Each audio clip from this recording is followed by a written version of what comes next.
an ka foli bɛ lase an filɛlikɛ jama bɛɛ lajɛlen ma nin wagati in na Mali kɔnɔ ni Mali kɔ kan fɛn fɛn sɔgɔlen bɛ Bulacom TV la nin wagati in na an ka foli belebeleba bɛ aw ye nin y'aw ka plateau des artistes sigilen ye n'o ye ɲɛdɔn ye Bulacom kalikan de ko artistes n'a ka faniw k'u surunya ɲɔgɔn na fɛn fɛn de bɛ artistes ka ko la u ka faniw bɛ se ka bɔ a kalama ka sɔrɔ a ma kɛ ɲaamɛ ye o de la an ye wele bila an ka fitina yelenba dɔ ma ale dogolen tɛ Mali kɔnɔ ani Mali kɔ kan bi denmisɛnnin fitinin nka n'a kulela yan a ma nɔgɔ Bakɔrɔ Sidibe i ni ɲantuma Madame Guindo alhamdulilayi somɔgɔw bɛɛ denbaya bɛɛ Guindo dun ka sigi i yɛrɛ kɛ dɔgɔnɔ ye dɔgɔnɔw de gɛɲɛna sa Bakɔrɔ Guindo o ka ɲi Bakɔrɔ Sidibe an ye wele bila ma bi an bɛ fɛ ka e ka kow de ɲɛdɔn i ka faniw bɛ fɛ an bɛ Bakɔrɔ ye an b'a ka dɔnkiliw mɛn nka Bakɔrɔ yɛrɛ ka ko an bɛ fɛ k'o de ɲɛdɔn Bakɔrɔ Sidibe e tɔgɔ yɛrɛ de ye Bakɔrɔ Sidibe ya ani bɔra jɔn ni jɔn na ani e bɔra min Mia o diyara n ye n bɛ bɛɛ lajɛlen fo n b'an filɛlibaga bɛɛ lajɛlen fo ka kanubagaw bɛɛ lajɛlen fo ne yɛrɛ kanubagaw ani Bulacom TV kanubagaw bɛɛ lajɛlen bɛɛ ka foli bɛ ɲɔgɔn ayiwa kuma ma nɔgɔ ni bilara min na o ka yafa ma artiste kumaba n'a fitinin ɲamakala kumaba n'a fitinin n bolo bɛ n kɔ bɛɛ lajɛlen ne tɔgɔ ye Bakɔrɔ Sidibe o ye n tɔgɔ yɛrɛ yɛrɛ ye Madame Guindo Guindo lama Maro a tɛ ɲinɛ Madame Guindo ye ne ye Gana de ye Gana ye n ye Gana duguka ye an ka dugu ye Numula de a bɛ Zayina kɛrɛfɛ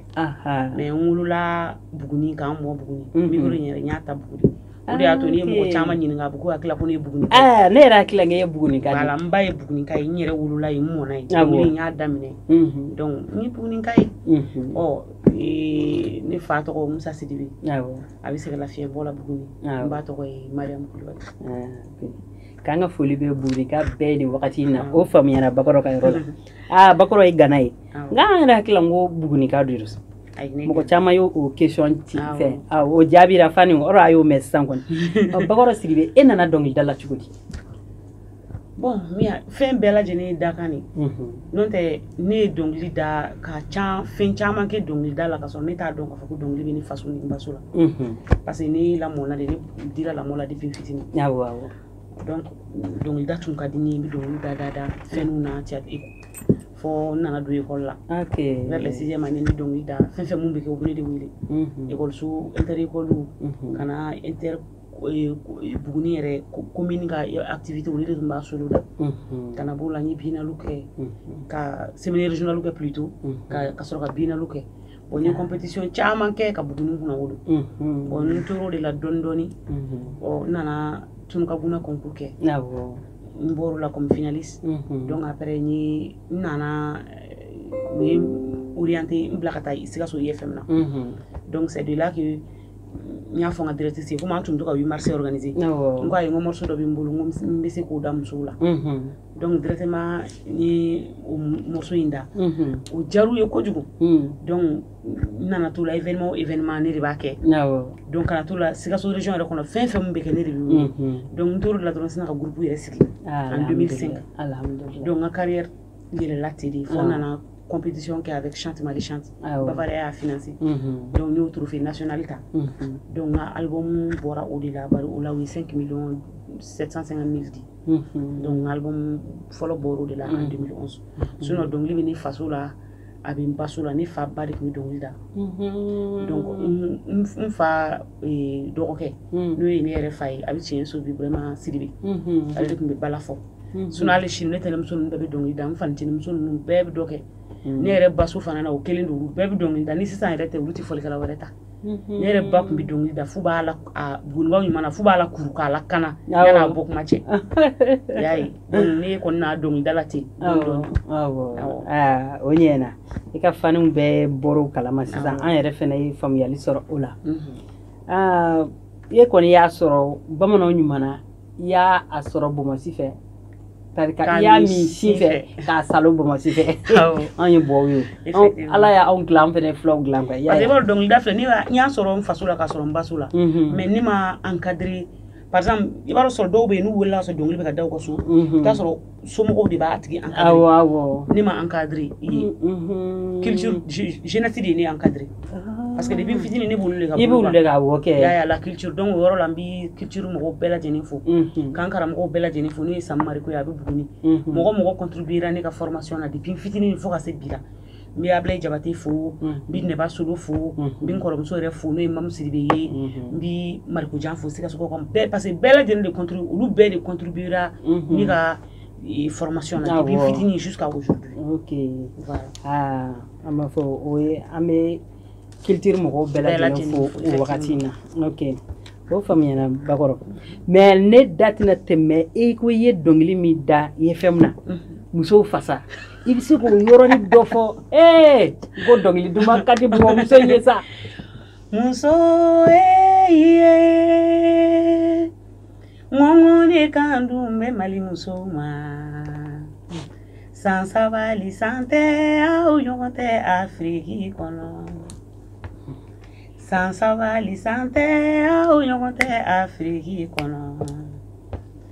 san sabali san tɛ aw ɲɔgɔn tɛ Afiriki kɔnɔ ne wolofa filanu ne nalen wulala baro la ne woloba filanu ne nalen wulala baro la jeunesse kululu ne nalen jigiya foli la jɔn bɛ ni da kan jɔn si tɛ bali da don kan na san sabali san tɛ aw ɲɔgɔn tɛ Afiriki kɔnɔ Numari kuma dabila ne kun t'a da nka i kan kɛra i b'a fɔ n'i ye micro minɛ a daminɛ yɛrɛ ne yɛrɛ étonné na walayi ni dɔnkilinin de don kɛra ni musow fasa jara bɛɛ fo tuma waati y'a sɔrɔ IFM musow dɔrɔn de tun bɛ Sikaso IFM tun ye musow dɔrɔn de Kani Sisoko de tun ye an ka directrice ye n b'a fo nin yɔrɔ in na Bula Nani Si an yɛrɛ bɛ Bulala yan o Bula Nani Si Bula kiba malo de ma kabiringɛni Bula Nani Si Bula kiba janfa de ma kabiringɛni kani dara ne la a sɔnna n ye a ye n bonya a kɛra n fɛ a ye n dɛmɛ ale de sababuya la sinon ka école ni dɔnkili da ɲɔgɔn fɛ depuis ne bɛ 6e année la ne bɛ dɔnkili da n bɛ kalan na fo kana ne tila école la o kelen don n bɛ baara la o kelen don yɛrɛ courage b'i la fo encadré courage b'i la n'o tɛ n bɛ IFMiw bɛɛ fo ka Sikaso IFM maîtres bɛɛ fo ni courage kun t'i la i tun bɛ sɔn ka école bila a ma nɔgɔn courage b'i la an ka foli b'i yɛrɛ ye o yɔrɔ la ka tila ka foli kɛ Kani Sisoko ye ne yɛrɛ y'a bolola hɛrɛ caman don grâce à toi aussi an ka foli belebeleba b'a ye bari an bɛ Bula comme de yan ye Bula de ta ye ok Bakɔrɔ Sidibe tiɲɛ don dɔnkilida mɔgɔw y'i encadrer mais i ye gɛlɛya sɔrɔ a kɔnɔ bon yɔrɔ foyi la gɛlɛya ti ban n'i bolo don diɲɛlatigɛ fɛn fɛn mun na n'i ma gɛlɛya la dɔrɔn i sigi a kan a ko tɛ taa ɲɛ ou bien a yɛrɛ taa ni si ta diɲɛ fɛn bɛɛ pour que n'i y'a ye i ka se ka sankɔrɔta sɔrɔ ka nafa sɔrɔ ka si sɔrɔ a la ka labanko ɲuman sɔrɔ a la f'i ka gɛlɛya caman sɔrɔ a kɔnɔ ne ye gɛlɛyaba de sɔrɔ a la parce que dɔnkili daminɛ ne ka dɔnkilida daminɛ yɛrɛ a kun man di ne fa ye ne fa tun bɛ fɛ n ka kalan de kɛ o de tun ka d'a ye mais jɔn da kan ka kɔrɔ n'a yɛrɛ ye o yɔrɔ la n bɛ segin ka n karamɔgɔ fo ne ye Sambu ye bari ale de taara ka taa n fa n'a hakili yira ɲɔgɔn na k'a fɔ a ye Bakɔrɔ to yen a ka dɔnkilida bolo tɛ sin bɛɛ la Buguni falen don denmisɛnnin caman ni dɔnkilidala caman n'i ye bolo sinɛ a la sigi ko dɔ de y'o kɛ a jan a ka taa a bɛ Buguni représenter n'a kɛra fɛn ye n'a ka école ko sera ka ɲa ne bɛ responsabilité n bɛ engagé n'a ma se ka ɲa ne yɛrɛ bɛ engagé n b'a fo o kɔnɔna na ni ko caman sɛgɛn nɔgɔyara dɔɔnin mais au fur et à mesure nana don a kɔnɔ i b'a dɔn dɔnkilida filɛ ne ma yala dɔnkilidalaw kɔ ka dɔnkili dege n y'a f'i ye ne formera culture de fɛ donc ka groupe sigi a ma nɔgɔya dɔɔnin mais ala a y'a nɔgɔya bon i b'a dɔn art filɛ nin ye don dɔ de bɛ diya don dɔ bɛ goya bon n ye kasati fɔlɔ bɔ ala ni bavariya sababuya bon o y'a sɔrɔ n sigilen don Sikaso i b'a dɔn ni artiste bɛ région kɔnɔna na i bɛ défavoriser fɛn caman na mɔgɔw bɛ ɲinɛ i kɔ donc o de o jouera an kan kosɛbɛ o de y'a to n ye san caman kɛ n ma se ka album bɔ o sababu min y'a kɛ ala de b'a dɔn ne t'a sababuya dɔn mais dɔnkili taaɲan tɛ donc o gɛlɛya n ye gɛlɛya sɔrɔ o la parce que a ka di bɛɛ ye n'i ye album bɔ dɔrɔn n'i ye dɔ kɛ i ka se ka dɔ bɔ n'i ye dɔ kɛ i ka dɔ bɔ bon actuellement producteur tɛ yen bɛɛ pampan i kamana donc a ma nɔgɔn mais n bi Ala fo parce que ni gɛlɛya o gɛlɛya sɔrɔ n bi Ala fo n sera ka a bɛɛ surmonter sinon gɛlɛya min a bɛɛ tɛ se ka fɔ e yɛrɛ bɛ caman kalama a bɛɛ tɛ se ka fɔ quoi gɛlɛya in bɛɛ tɛ se ka fɔ mais alhamdulillah min ka gɛlɛn objectif ye mun ye n'o atteindre dɔrɔn o de ka gɛlɛn ayiwa o yɔrɔ kɔni na an b'a fɔ Ala ye dɔnkilida kɔnɔ o nɔgɔyara Bakɔrɔ Sidibe ne yɛrɛ b'o sɛbɛntiya mais n'i bɛ plateau kan i bɛ mɔgɔ ɲininka min na i b'a ɲininka o la walasa minnu t'a kalama olu ka se ka bɔ a kalama n'tɛ ne yɛrɛ b'o sɛbɛntiya wa ka tila k'a fɔ i yɛrɛ ɲɛna ko tɛ n b'a fɔ hali kɔfɛ i ɲɔgɔnna ka dɔgɔ artiste kunda bari ne yɛrɛ b'a a preuve vivant yɛrɛ ye ne yɛrɛ fɔlɔ ne yɛrɛ bɛ e wele téléphone na a Bakɔrɔ ne bɛ nin yɔrɔ walima n bɛ studio la ne tɛ se ka tɛmɛ n dɛsɛra ka tɛmɛ nin yɔrɔ in na walima ne bɛ fɛ ka nin tigi fasa da o yɔrɔ bɛɛ sinankunya de b'a ni ɲɔgɔn cɛ n t'o nkalon da i la o yɔrɔ bɛɛ a bɛ vocal bɛ jigin o yɔrɔ bɛɛ a b'a fɔ i bɛ k'a da jumɛn walima i bɛ k'a da cadence jumɛn na a fɔ n ye a yɔrɔ bɛɛ dɔnkili bɛ jigin o yɔrɔ bɛɛ la a b'a ci ne ma n'tɛ ne y'o caman kɛ artiste bari fɛnɛ tugura mɔgɔ dɔw kɔ u b'i dɔgɔya yɛrɛ ko e bɛ t'i jɔ studio de la ka ne wele ko k'a kɛ tan mais Ala ye dɔnkili nɔgɔya n ye n bɛ Ala fo k'a barika da diɲɛ ko ka ca min ya diɲɛ yɛrɛ ye o de mɔgɔw bɛ balo ɲɔgɔn na hali ne yɛrɛ min filɛ mɔgɔw bɛ n dɛmɛ ne yɛrɛ filɛ ni ne kan ka n ka baara kɛ ni mɔgɔw min na ni artiste kumaba ni ne mako b'a la u ma foyi gɛlɛya ne ma y'a adamaden n'i y'a nɔgɔya mɔgɔw ma Ala b'a nɔgɔya surtout e yɛrɛ diɲɛ ye kanu de n'o tɛ ne ni e bɛ ɲɔgɔn dɔn waati min o waati an bɛ se ka taa soma ni muru fɛ yen an bɛ kɔrɔtɛ ci ɲɔgɔn na mais depuis o waati e ne kanu o waati ni e kun ye se kɛ e yɛrɛ tunga trophée ne de b'a ta k'a sɔrɔ o y'a sɔrɔ e ni ne bɛɛ an bɛɛ bɛ compétition in na an bɛɛ finaliste donc kanu de b'o kɛ ni mɔgɔ min kɛr'i fɛ bɛ k'o fɛ o de don n'i ma sɔn i kanubaga ye n'i m'i da i kanubaga ye mɔgɔ min bɛ cɛ i bɛ tugu o nɔfɛ Ala k'an kisi o ma amina yarabi i ko o tungaguna na i taara ni morceau min ye final la o dɔnkili ka di ne yɛrɛ ye wari caman don yɔrɔ ba n'i y'a don u b'a fɔ cɛ i mɛna ko fo n yɛrɛ bɛ ngɔli wuli ni o dɔnkili ye n ka kɔni ye ne ta ye Bakɔrɔ Sidibe taara nka ne bɛ n dan sago la yɔrɔ min ye n diya i kan bila o la ko mɔgɔw hakili jigin o la dɛ ok o ye jigi de o yɛrɛ dɔnkili kɛ ne tanti bɛ faransi n'o ye Masika Kulibali wallahi tanti an ka foli belebeleba b'a ye a ye fɛn caman kɛ n tɛnɛmuso don ale de ye dɔnkili di ne ma a y'a refrain di yan a ko n ma ko n ka nin dɔnkili da ko ni n b'a da ko n k'a da n ka mɔgɔ sɛbɛba dɔ la y'a mais ne nana ye dɔnkili duman n'i y'a kɛ fasa ye dɔrɔn a tɛ taa yɔrɔ jan donc o de y'a to ne donna k'a studio kɛ ten tɔ ko a ye mɔgɔya ye jigi ye jigi ka wusa fa ye n ye n sarala jigi la mɔgɔ la mɔgɔya ye jigi ye adamadenw jigi ma sangala ye mɔgɔya ye jigi ye n ko jɛgɛ jigi dunbaji ye mɔgɔya ye jigi ye sogo jigi wulaba kɔnɔ ye mɔgɔya ye jigi ye adamadenw jigi kɛra ɲɔgɔn ye mɔgɔya ye jigi ye jigi ka wusa fa ye Ala dɔnkili ka di Ala ka barika don an jigilamɔgɔw la Ala k'u sɔn don o don yarabi ama Ala k'o duwawu minɛ n'i y'a mɛn artiste dɔrɔn jigilamɔgɔ de n'o tɛ anw tɛ foyi sɔrɔ ka tanti fo ko faransi nin wagati in na awɔ k'a Kulubali a ka foli belebele b'a ɲɛ hali sisan wallahi kuma caman a ka message bɛ jigin ne kun Ala ne yɛrɛ sababu a b'a fɔ ne den ne famani ma baasi t'i la a ma fɔ baasi foyi t'i la m'a fo yan kosɛbɛ ko waliɲuman nin tanu dara quoi ni min kɛr'i fɛ dɔrɔn k'o fɛ mais alors artiste yɛrɛ de tɛ mɔgɔ jɛɲɔgɔnba ye artiste ka ko ma nɔgɔn a ma nɔgɔn kuma dɔ dɛ kuma dɔ ni kow cayara dɔrɔn i bɛ ɲinɛ o tiɲɛ mais an kanumɔgɔw b'o fɛnɛ faamu Bakɔrɔ gɛlɛya mana kɛ yɔrɔ o yɔrɔ nɔgɔya dɔ bɛ yen e yɛrɛ hakili la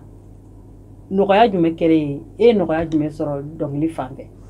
bon Mia n'i y'o fɔ ani fɛn min y'i marqué dɔnkili la n'a tɛ bɔ i kɔnɔ diyaɲɛ wagati ko ninnu na parce que n'i y'a ye Ala an sigilen bɛ nin plateau in kan Ala ye fɛn dɔ de nɔgɔya y'a donc n bɛ Ala fo fɔlɔ ye jumɛn ye n ye nafa fɔlɔ jumɛn sɔrɔ a la n dɔnna farafinna ani farajɛla hali ni n ka micro minɛ n ka dɔnkili da n'i ma fɛn sɔrɔ i b'a sɔrɔ ni minnu studio kɛ dɔw b'u lamɛn u b'i dɔn o sira kan u b'i wele aw bɛ jɛn ko caman ma donc dɔnniya yɛrɛ fɔlɔ hali ni fɛn t'i bolo ni Ala y'i ni mɔgɔ ɲumanw bɛn a ka ca Ala fɛ et wo caman bɛ o bɛ datugu sinon wari ko tɛ parce que an bɛ tile min na bi anw bɛ balo du jour au lendemain de ni ye artiste sigilen i b'a fɔ ko milliard de b'a kun milliard t'an bolo an bɛ min sɔrɔ bi an b'o de dun d'ailleurs ni artiste yɛrɛ n'a fɔra k'i ye artiste ye dɔrɔn i b'a sɔrɔ a tigi ni kungo yɛrɛ de tɛ ban koyi sɔngɔw b'a fɔ ko diɲɛ fɛn bɛɛ b'a bolo donc i bɛ mun sɔrɔ o de bɛ dun donc n bɛ Ala fo n sirilenba tɛ mɔgɔ la dɔnkili in kɔnɔna na n bɛ se ka dɔrɔmɛ 1 ni dɔrɔmɛ 2 sɔrɔ parce que kanubaw bɛ n wele fɛn bɛɛ la denkundi di kɔɲɔ événement officiel n b'i wele activité caman na tuma bɛɛ donc n bɛ Ala fo n bɛ kanubagaw barika da bon n'i ko fɛn min ye ne marqué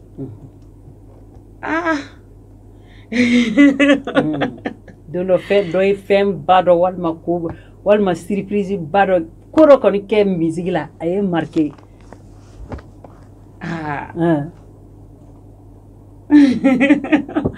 tiɲɛ la o ko ka ca mais n tɛ se ka a ka ca de parce que i b'a dɔn ne filɛ ne souvent ne bɛ n hakili lafiya parce que kuma dɔ i b'a sɔrɔ i bɛ difficulté sugu dɔ kɔnɔ dɔ bɛ se ka bali ka na surprise ba k'i ye i y'a ye donc n'i ye ne yɛrɛ ɲininka dans l'art fɛn min yɛrɛ ye ne yɛrɛ impressionné kosɛbɛ n bɛ se k'a fɔ peut-être un beau jour o y'a sɔrɔ n ye cassette m'a f'i ye cassette bɔ 2011 la donc n mɛnna ka mɛn sisan dɔrɔn n taara n jatigikɛ dɔ fɛ n ko a ma sisan ne kɔni mɛnna album bɔ kɔ mais n ye single caman ba de kɛ donc j'ai besoin k'u fara ɲɔgɔn kan au moins hali ka album 2 bɔ ɲɔgɔn fɛ n y'a fɔ a ye dɔrɔn a ko man bakɔrɔ problème t'a la n ko a ma ne tɛ cɛ dɔn n tɛ muso dɔn n bɛ de dɔn a sina ka hakili t'a la k'a bɛ wari jan quoi n kɔni taara n b'a fɔ a ye a hakilina o y'a sɔrɔ o don o degun de bɛ n kan o de bɛ nin kan o de ye n diya ye k'a ye n k'o kɛ i y'a ye ni a directement a sina ka wari bɔ ka jan n b'a fo nin yɔrɔ la Seliba Tunkara a bɛ Segu n bɛ dugawu de kɛ Ala kana baasi foyi k'a la a yɛrɛ tɔgɔ ka d'a ye mais a tɛ tɔgɔ fɛ a tɛ tɔgɔ fɔ fɛ parce que mɔgɔ min don a ka d'ale ye k'a kɛ dogo ni dogo la mais hali ne degunna ne bɛ taa ale de fɛ ɲɛji ni yɛlɛtɔ n bɛ taa ale de fɛ n b'a fo nin yɔrɔ la sini kɛnɛya Ala k'a d'a ma yarabi ama Ala k'o dugawu minɛ o don o ye marqué dɛ projet dɔw b'i bolo sisan Sela bon awɔ projet bɛ n bolo projet caman yɛrɛ parce que comme n y'a f'i ye cogo min na ne tun sigilen don Sikaso de bon baara tun ye sababu ye parce que n tun bɛ direction régionale de la culture la ni sisan i nana Bamakɔ yan sisan n bɛ palais de la culture la donc n y'a f'i ye cogo min n bɛ fɛ ka album 2 bɔ ɲɔgɔn fɛ 2 albums ka single fara ɲɔgɔn kan n ye morceau dɔ wɛrɛ kɛ 20 morceaux n bɛ fɛ k'o album 2 bɔ bon a ma ban fɔlɔ parce que foyi tɛ taa wari kɔ n kɔni ye caman kɛ mais a tɔnin man ca donc n bɛ fɛ k'o bon sen kɔrɔ bon ani komi n yɛlɛmara yan donc il faut que je vais pas commencer à 0 mais n bɛ surunya 0 la dɔɔni n bɛ segin ka kow ta fanga la pour que n mago bɛ mun na n mago bɛ ne yɛrɛ ka kɛ cogo min ni Ala sera k'o nɔgɔya Bakɔrɔ kɔni mako bɛ dɛmɛ na nin wagati n'a fɔni kɛra dɔnkili ko kɔni Ala y'o nɔgɔya ye san kɔni an bɛ min ɲini dɔrɔn ko ka kɛ boom Bakɔrɔ nana Bamakɔ yan a sigilen bi yan sisan o Bakɔrɔ Bulacom TV kan yan an ka abonnés bɛ Mali kɔnɔ u bɛ Mali kɔ kan tuma dɔw bɛ Bulacom wele an ni artiste in ka ko diyara an ye an bɛ fɛ k'a dɛmɛ nin gan yan n'o fɔra e ye sisan dɔ ka sin ka Bulacom TV contacter ko ka Bakɔrɔ ɲininka e bɛ dɛmɛ jumɛn kɔ sisan ne kɔni Mia problème bɛ mun ye dɔrɔn n'i ko ko ne mago bɛ dɛmɛ min na yɔrɔ n'i ko dɛmɛ dɔrɔn mɔgɔ bɛɛ b'a fɔ wari bon ne ye artiste de ne bɛ fɛ ka artiste in yɛrɛ de kɛ comme n y'a f'i ye cogo min na sisan n bɛ album 2 kan donc ne mago bɛ dɛmɛ min na dɔrɔn ka ne dɛmɛ dɔrɔn n ka se ka n ka rêve réaliser n ka se ka n ka cassette bɔ n mago bɛ producteur tɛ sɔrɔ n mago bɛ agence commerciale la minnu bɛ artiste ka promotion dɛmɛ ka promotion kɛ n mago b'o o la parce que pour faire n ka se ka n ka promotion kɛ à 100%. Ok, à 100%. An faamuyara ka promotion parce que ame tile min na sisan se ka kɔtara hali dɔw ni ye émission dɔ kɛ o don u ye ɲininka n k'u ma artiste mɔgɔ de bɛ artiste dɛmɛ parce que mɔgɔw de bɛ dugu ma minnu bɛ wari di artiste ma i ka baara kɛ mɔgɔw de bɛ dugu ma minnu b'i kɔrɔta i ka fɛn o fɛn u bɛ jɔn u b'a kɛ e bɛ baara kɛ dɔrɔn olu b'u ta sɔrɔ e yɛrɛ b'i ta sɔrɔ i y'a ye bon mɔgɔw t'o faamuya il y a beaucoup de gens qui ne comprennent pas ça wari bɛ n bolo a dalen bɛ artiste i yɛrɛ b'a dɔn compétence bɛ mun na i yɛrɛ dɔn min bɛ se ka baara kɛ dɔrɔn i b'a tigi financer i b'a dɛmɛ bon an mago b'o dɛmɛ ɲɔgɔn ninnu na quoi i y'a ye ani contrat ni fɛn ninnu an mago b'olu la Bakɔrɔ ale tɛ se k'i bila ten dɛ o kɔni Bakɔrɔ ka heure bɛ tɛmɛ bi tellement ayi ale kɔni dɔnkiliba de b'ale bolo ne yɛrɛ b'o ko in kalama mais i ka karamɔgɔ k'i da bilo la bari karamɔgɔ o yɛrɛ ka di anw bɔw ye san cogo min ayi o kɔni bɛ jouer an ka radio la fan bɛɛ kuma bɛɛ wagati bɛɛ mo bɛɛ tɛ karamɔgɔya kɛ den bɛɛ tɛ karamɔgɔya ɲa bɛɛ tɛ kɛ karamɔgɔ ye karamɔgɔ ŋini wale nin tɛ kɛ karamɔgɔ ye n'an tankolon tɛ kɛ karamɔgɔ ye o tɛ kɛ karamɔgɔ ye dusukuntan tɛ kɛ karamɔgɔ ye nin tɛ kɛ karamɔgɔ ye nɔgɔla wolo dun tɛ karamɔgɔya kɛ bɛɛ tɛ kɛ karamɔgɔ ye karamɔgɔ ŋini wale nin ye maître bɛɛ lajɛlen sa ye n bɛ Mali maître bɛɛ lajɛlen fo a den n'a ba minnu bɛ yɔrɔ jan na ani minnu bɛ kɔnɔ yɔrɔ suru na n b'u bɛɛ lajɛlen fo ne yɛrɛ ka succès gulonnen don olu de la maître de la olu de ye ne yɛlɛ n bɛ yɔrɔ min na bi olu de ye n se n'u ka kanu n'u ka bonya ye parce que mɔgɔ bɛ da mɔgɔ dɔ la ka dɔnkili da la a t'i nafa maître ye nafa wallahi o y'i kanu wallahi o y'i kanu mɔgɔ ko ten ko hɔrɔnya kuma ala ko kuma bɛ fɔ ala dɔnbaga ye hɔrɔnya kuma bɛ fɔ hɔrɔn ye école maître ye hɔrɔn ye sinon hali ye album bɛ ka 10 album min fɔ maître ka morceau b'a la tiɲɛ na maître ka morceau sɔɔni an bɛna dɔnkili duman ne 10 album Bakɔrɔ Sidibe k'o bɔ ɲɔgɔn fɛ ayi dɔnkili duman tɛ kɛ maa si nɛgɛla ye n dun b'a dɔn ni 10 album in sera ka bɔ dɔrɔn a tɛ mɛn an 3e engagé baara banna o projet bi baara banna ne b'a dɔn k'olu o kɔni dɔnkili duman aya producteur a mana kɛ cogo cogo dɔ bɛ sɔrɔ dɛ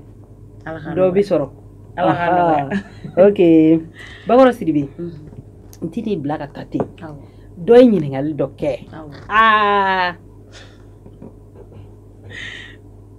f'an k'o ko in bolo ma kalani fɔ ne ko ne yɛrɛ ko n b'a jaabi cogo cogo ko ayi ko ne kana jaabi ko fo ka Bakɔrɔ de ɲininka ale bɛ da o de la ne ko ne bɛ Bakɔrɔ dɔn ne ma ko ayi ko k'e ɲininka ko Bakɔrɔ solen don cogo min scène sanfɛ k'ale dabali bɛɛ de bɛ ban k'i b'a sɔrɔ artiste dɔw bɛ yen n'u bɛ dɔnkili da n'u ye girin kɛ dɔrɔn k'u ka souffle b'u kɛɲɛ ko mais Bakɔrɔ bɛ dɔn kɛ a bɛ don jama na a bɛ girin ko ayi k'olu ye ɲɔgɔn sɔsɔ a la u ka du kɔnɔ ko Bakɔrɔ bɛ fɛn dɔ ta ko Bakɔrɔ ko ne ka Bakɔrɔ ɲininka ani ala cɛmancɛ la k'a fɔ Bakɔrɔ bɛ fɛn min ta a bɛ se ka girin ta cogo min ko k'o ɲɛfɔ ale ɲɛna min y'a nin dɔrɔn tɛ mɔgɔ caman b'u kuma fɔ bari n'i ye dɔw ɲininka u b'a fɔ mɔgɔ tɛ se ka show ten alors que mɔgɔ bɛɛ de dacogo don hali n'i ye ne yɛrɛ sigilen n'i ye ne kuma cogo i b'a dɔn k'a fɔ ko ne ka teli ne ka teli yɛrɛ de nature et puis dɔnkilida ka di ne bɛ scène sanfɛ dɔrɔn moi je deviens une autre personne dɔnkilida ka di n ye peut-être ala ma ne kɛ dɔnkilidala ye gansan wallahi dɔnkilida ka di ni kun ye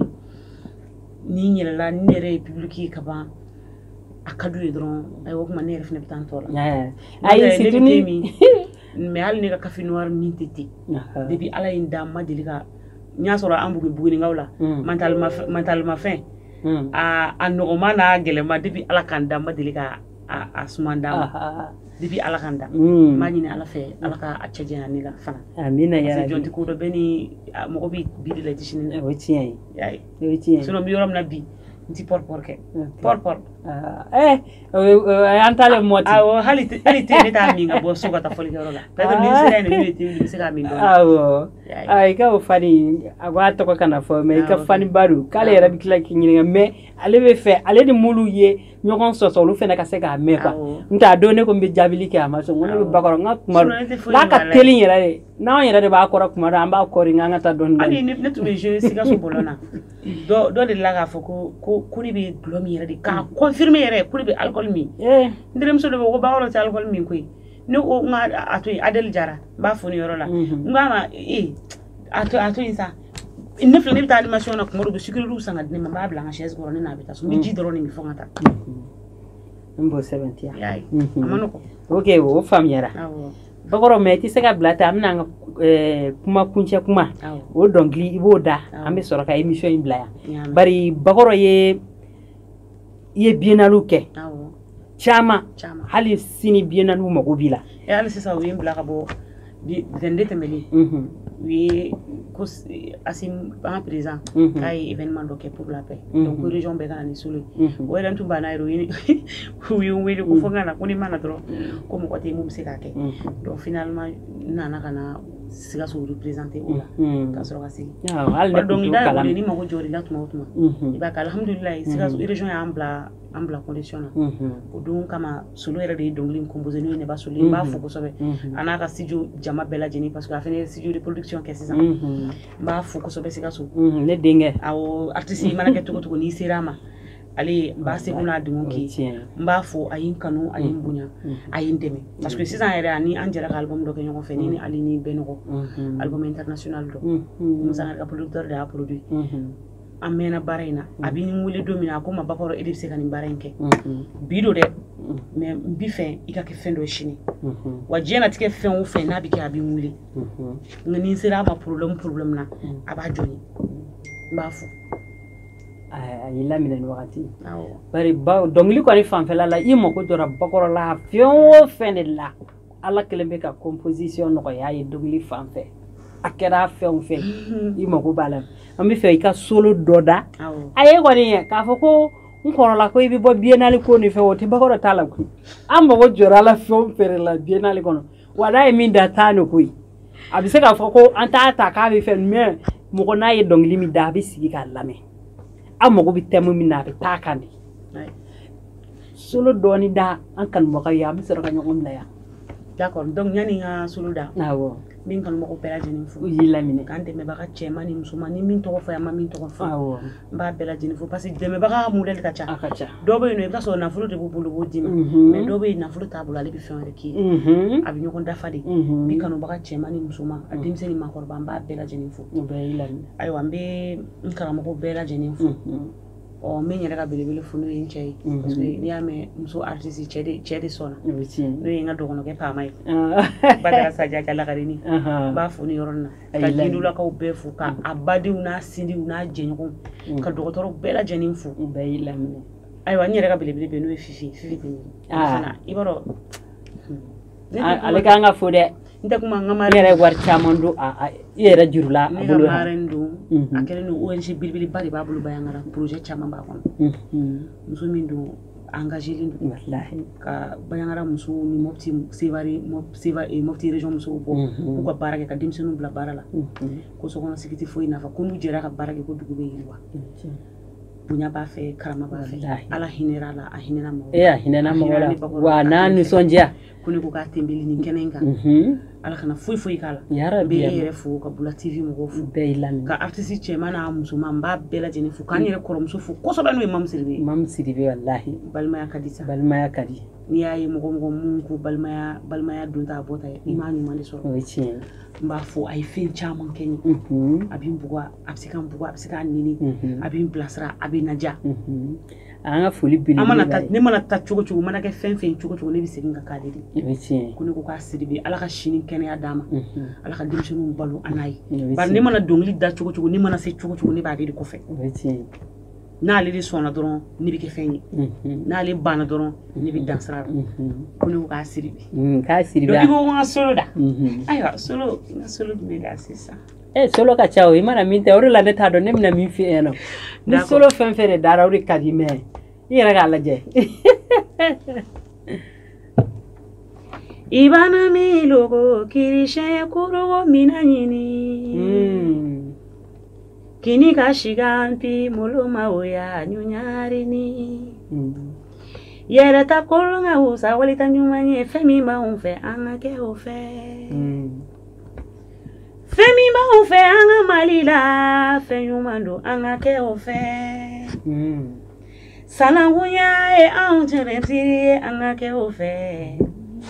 makɔrɔbonya e anw halala ye an ka kɛ o fɛ o ɲɔgɔn dɛmɛ e anw halala ye an ka kɛ o fɛ makɔrɔbonya e anw halala ye an ka kɛ o fɛ o yɛrɛta kolon ka wusa wuli tɛ ɲuman ye fɛn min b'anw fɛ an ka kɛ o fɛ an ka ko kuma to an ka siga kuma bɛɛ ni kɔnɔna ta n'an ma kuma ɲɔgɔn tɛ ɲɔgɔn kɔnɔna ko dɔn bɛɛ ni kɔnɔna ko fɛn min tɛ ku i la e ka n'o ɲɔgɔn k'i mɔgɔ ɲɔgɔn na nin kuma min tɛ bɛn i ma e ka n'o ɲɔgɔn fɔ i mɔgɔ ɲɔgɔn na o mana kɛ sigi bɛ diya jara solo de chant que j'ai chanté mais ni ne va solo ka composition parce que ale bɛ se ka solo de chant ninnu bɛ composer ne yɛrɛ bɛ composition kɛ mais ne ka belebele solo ye wa n'a ye composition kɛ bien vrai que ale ye belebeleba ye a bɛ ɲininka aw ta sira min fɛ a b'a nɔgɔya i ma a bɛ baara nɔgɔya i ma ale yɛrɛ ɲuman na ko n'i ye ne wele baara la ne bɛ baara nɔgɔya i ma cogo min na a b'a fɔ ten n'ale ye ne wele n ka fɛn o fɛn min kɛ ne b'ale dusu sumaya de bon ni mɔgɔ i bɛ ka dege fɛn na tu es obligé i k'i bila a tigi ka cadrage kɔnɔ la n'o kɛra e bɛ lafiya a tigi yɛrɛ bɛ lafiya wa e yɛrɛ bɛ kalandiya i bɛ min bɛ kɛ fana e yɛrɛ b'a b'i nafa. Mo de fɛ n ko u mago tɛ ba i la bari a ka nɔgɔ i bolo i ka baara ka di ye dɔnkilida yɛrɛ de ka di ni kun ye wa i bɛ se ala y'a nɔgɔya i bolo o de la n'a fɔra ko ka baara kɛ mɔgɔw bɛ ɲɛsin ma kɛ o diyagoya o ok an kun ye bi ni de sɔrɔ bi ka a da an kanubaga bɛɛ lajɛlen ka nin wagati na an b'a fɔ bye bye k'an bɛɛ don dɔ